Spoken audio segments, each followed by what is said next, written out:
$89.59.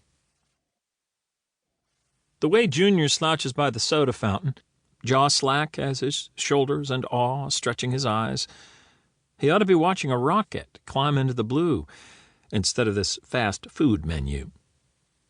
The park's dose of June sun has left a flushed, feverish slick on the boy's brow. When he finally notices Henry checking his forehead, the boy's posture snaps from languid to infantry stiff.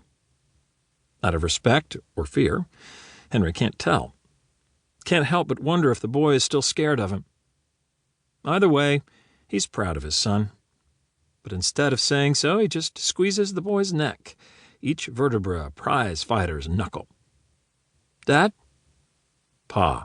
Pa? Did you know Happy Meals are on the value menu now? $3. Junior flashes that same frown of approval Henry himself often makes before saying, "Not bad." It is, though. Bad. Bad that Junior's already weighing dollars. Even worse is the oil slick of relief that runs over Henry as soon as that internal automatic arithmetic crunches out a figure that's a third of what he's budgeted for this birthday treat. You order whatever you want. He steers Junior by the shoulders, settling them in line. The clerk grips the cash register like a politician at a podium. His resemblance to Junior doesn't edge anywhere near uncanny, but close enough for concern. Similar almond tilt to their eyes, cheekbones lifted, craniums egg-shaped.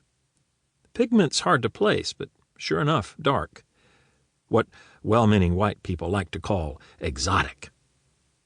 Nothing exotic about the acne splattered over the clerk's face, so rutted and saturated that the boils down his neck look like runoff from the mess on his cheeks.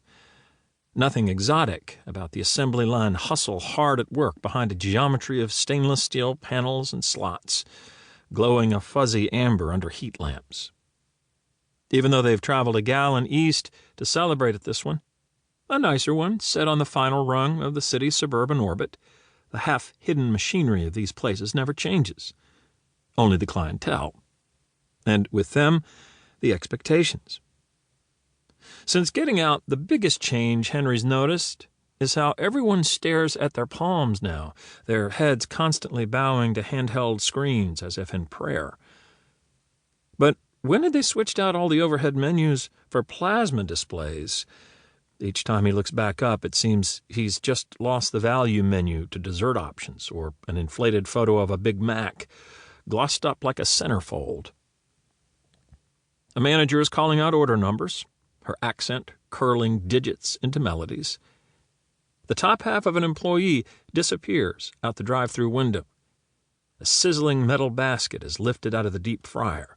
Excess oil rattled off before French fries get dumped into a heat-lamped basin where they're sifted with a tool, half hand shovel, half funnel, and shooted into red cardboard sleeves. Even over all the commotion, Henry can still hear the salt sprinkling and his nostrils fill with a scent that's got no name, only a color. Gold. Henry is now welcome to McDonald's, asked permission to take his order.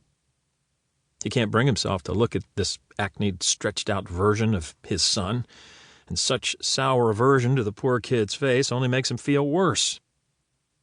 It's bad that he doesn't want a burger-flipping future for his son. Even worse that he thinks himself better than a greasy minimum-wage job when he doesn't have even that. The last field of every job application, check the box, admit to convicted felon status. This bars him from so much more than 9-to-5s and food stamps. Only after Junior confirms the price and orders a Happy Meal do Henry's eyes meet the clerk's. No, he says, make that a Big Mac, a meal, and supersize it. No pickles, please, Junior says. No pickles, Henry repeats, then orders himself a McChicken off the value menu. He scoops out a mound of coins and splashes them onto the countertop. His index finger slides coin after coin, 4 pennies, 7 nickels, 2 dimes, 8 quarters, across the counter. Turning over 3 singles and a fiver isn't exactly pleasant, but it's a relief to shed that heavy pocket.